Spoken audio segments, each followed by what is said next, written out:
Sino dito yung at some point ginusto magnegosyo or gumawa ng sariling brand? Siguro naman meron, no?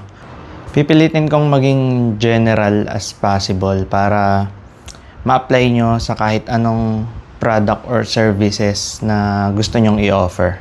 Dadaanan rin natin lahat ng mistakes na nagawa ko para rin mag-serve as lesson, no? Para rin hindi nyo na daanan or gawin. Disclaimer lang, wala akong kahit anong degree sa pagbibusiness or wala akong prior experience sa pagbibusiness before ako pumasok dito. So, lahat ng sasabihin ko sa inyo ay natutunan ko lang through my experience nung pinasok ko na, no? Hindi rin po ako nandito para magbigay ng professional advice. Nandito lang ako para mag-share. Okay? So, sana malinaw tayo ron. Let's start. Walang video sa kahit anong platform ang kagaya nitong gagawin natin. Paano ko nasabi? Kasi nung nag-uumpisa pa lang ako, ganitong type ng tutorial yung hinahanap ko and wala akong nakita. Kaya sabi ko, soon in the future, kapag kaya ko na, kapag pwede na, gagawa ko ng ganitong klaseng video. Yung mga chong, kuyapat mo na ngayon kasi pag-uusapan natin si The Brandex. Paano, kailan, bakit, anong mga preparations ang dinaanan bago nabuo si The Brandex. Actually, pandemic days nung una kong naisipang magbenta. Kasi that time, di ba, usong-uso yung mga online sellers kasi hirap nga sa utility. So, halos lahat doon na uso yung online. Naalala ko pa noon kasikatan ng Dalgona Coffee, no? So, nag-isip ako, ano kayang pwede ko ibenta? Ayoko ng pagkain, ayoko ng DIY drinks. So, ang naisip ko ay coin purse, no? Wallet. Wala pang The Brandex noon, no? Kumuha lang ako ng mananahi, tapos mga generic design sa internet, tapos ine-edit ko lang, binabago ko lang ng konti. Naghanap din ako ng printing shop na magpiprint and press ng design sa wallet. So basically, lahat ng galaw, nag-hire ako ng someone na gumawa nun. And dahil doon, sobrang liit ng profit, no? Close to zero, actually. So, dito ako unang nagkaroon ng learnings, no? Number 1, dapat controlled ko yung quantity ng product ko na ipoproduce. Kasi, mahirap siyang i-market since nag-uumpisa pa lang ako. Hindi naman ako kilala Sino ba ako, diba? So, ang market ko lang nun halos mga friends ko. So, ang dami kong produce tapos ilan lang naman yung nabibenta ko. Number 2, hindi lahat ng design magugustuhan ng market. No? So, importante talaga na controlled ko yung quantity ng production.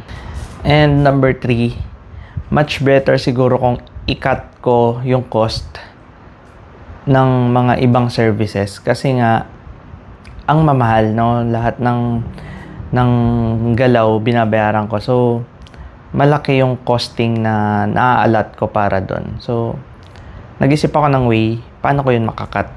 Para ma-address ko yung mga issue, nag-invest ako sa machineries. Bumili ako ng sarili kong sewing machine, bumili ako ng sarili kong heat press. Kasi, yung dalawang yun, yung pinakamalaking percentage sa costing. Halos 70% nung binabayaran ko sa wallet ay napupunta dun sa mananahe and dun sa print and press. So, bumili ako ng sarili ko. So, na-resolve ko ba issue? Doon ba natapos lahat? Hindi. Actually, hindi, no? Kasi, mali ako ng biniling sewing machine. No? So, nagkulang yung research ko. Akala ko kasi that time, basta electric sewing machine, kaya niya lahat tahiin, no? Kaya lahat tagusin. Doon ako nagkamali, no? So, hindi pala.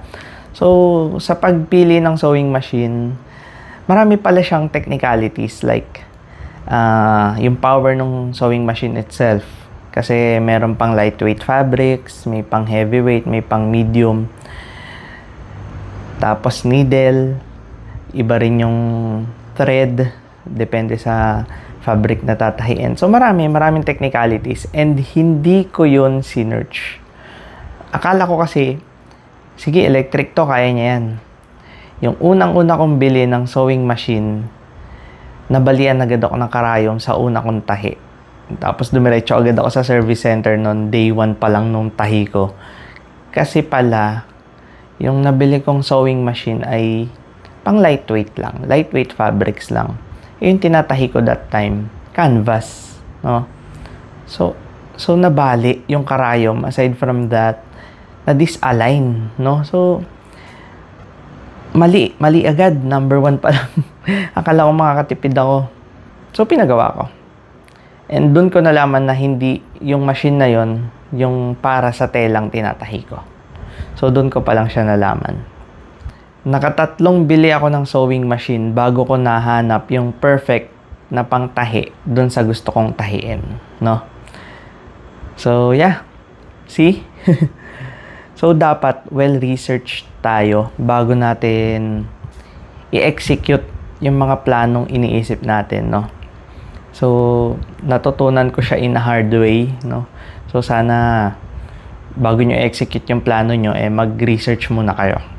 Hindi man natin ma-perfect sa unang try, well, at least malesen natin yung errors, no? Kasi, sabi nga nila, libre lang mangarap. Pero, mga chong, may bayad ang execution. Minsan mahal. So, going back sa wallet journey natin. Since may sewing machine na ako, may heat press na ako na yung tumahi, no? So, syempre, before ako nagtahi-tahi, nag-research muna ako paano magtahi, anong mga needle size, thread size, yung dapat sa ganitong tela, etc. etc. So, basically, ako na yung nagtahi. Tapos, sa design, ako na rin. Tapos, ako na rin yung nagpe-press nung design sa wallets, no? So, ang hindi ko na lang ginagawa ay yung pagpiprint. So, marami namang printing shops dyan sa labas. Humanap lang ako ng pinakamura, no? Since malaki yung natitipid ko financially, dito ko na naisipang gumawa ng sarili kong brand. Dito na po pinanghanak si The Brandex, no?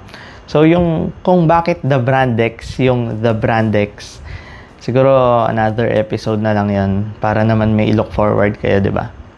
Pero mga chong, ito na. Okay na. Nakakapag-produce na ako ng wallet, ng desired quantity ko, kung ilan lang sa mga design na to. Pero hindi pa rin siya na market ng kagaya ng ine-expect ko, no? So, nahirapan ako mag-market. Nahirapan ako magbenta. So, actually, mga chong, hindi po positive yung naging outcome nung una kong idea.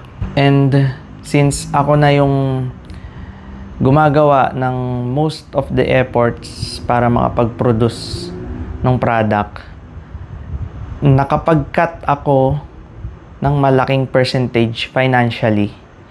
Pero sobrang kinain naman yung oras ko. So, that time kasi pandemic, sobrang hectic ng schedule ko sa work bilang allied medical yung trabaho ko that time. So, talagang hindi ko siya na-focusan ng 100%. No? So, napabayaan ko yung wallet. So, nag-flop po yung wallet journey natin. Actually, walang nabawi sa puhunan. Abonado pa nga kung tutuusin, no? So, sobrang talong-talo po ako doon. Pero, ayoko. Hindi, ayoko. Sabi ko, ayoko tumigil. Gusto ko magnegosyo. Sakto naman that time na bubuo ako ng bike. Kasi gusto ko mag-bike to work. Tapos, since fixed gear yung bike na binubuo ko, kasi galing na ako sa fixed gear dati, dito na ako nakaisip ng product na masasabi kong bumago ng lahat.